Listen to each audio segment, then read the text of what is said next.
রাদিয়াল্লাহু তাআলা এত বেশি কষ্ট করেছেন, আল্লাহ রাসূলের কাছে বসে থাকতেন, ঘুমায় থাকতেন, কখনো বাইরে যাইতেন না। এইজন্য হাদিসের কিতাব থেকে দেখা যায় সবচেয়ে বেশি হাদিস বর্ণনা করেছেন আবু হুরায়রা রাদিয়াল্লাহু তাআলা আনহু। ঈমানের জন্য, ইসলামের জন্য, ইলমে দ্বীনের জন্য এত কষ্ট করলেন, আল্লাহর রাসূলের থেকে পৃথক হতেন না, দেহরক্ষীর মতো থাকতেন, বাস বলাসে বসে থাকতেন, কষ্ট লাগছে শুয়ে যেতেন, তবে কোথাও জানা যাতে করে কোনদিন আল্লাহর রাসূলের এমন কোন কথা না ছুটে যায় যে কথা আমি আবু হুরায়রা শুনি। ঈমানের কোন কথা যেন না শুনে যায় যেটা আমি শুনি নাই। আমলের এমন কোন কথা যেন না ছুটে যায় যেটা আমি আবু হুরায়রা শুনি নাই। এমন কোন হাদিস যেন আল্লাহর রাসূল বলে ফেলে যেটা আমি শুনি না, এমনটা যেন না হয়। খাবারের যন্ত্রণা নিয়েও, ক্ষুধার যন্ত্রণা নিয়েও এই আম্মা জান আয়েশা সিদ্দিকার ঘরের পাশে আর মসজিদ নববীর পাশে একটু জায়গা ছিল, এটাতে শুয়ে থাকতেন।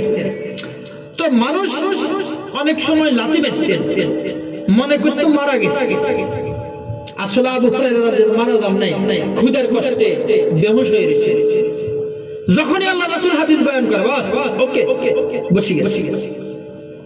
ঈমানের জন্য, ইসলামের জন্য, ঈমান শিখার জন্য, ইসলাম শিখার জন্য সাহাবায়ে কেরাম এত কষ্ট করতেন।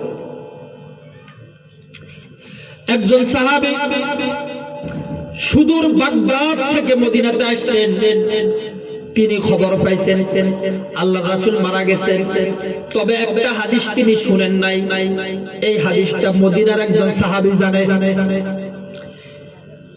মদিনার মরুভূমি সুদূর বাগদাদ থেকে মদিনা পর্যন্ত প্রায় 1000 কিলোমিটার রাস্তা দূরত্ব।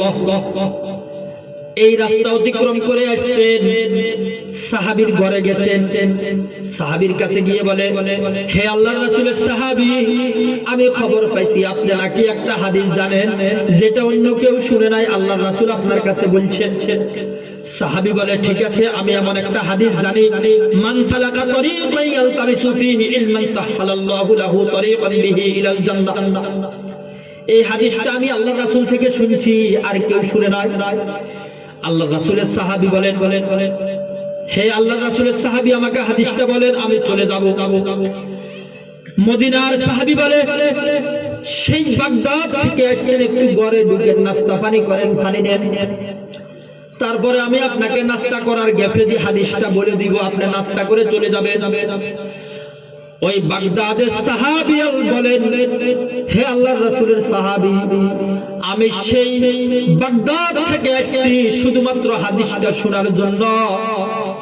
আমি মাঝখান দিয়ে কোনো কিছু খাবার খেতে চাই না, আমি চাই আমার বাগদাদ থেকে আসাটা শুধুমাত্র আল্লাহর দ্বীনের জন্য হোক। বলেন না সুবহানাল্লাহ।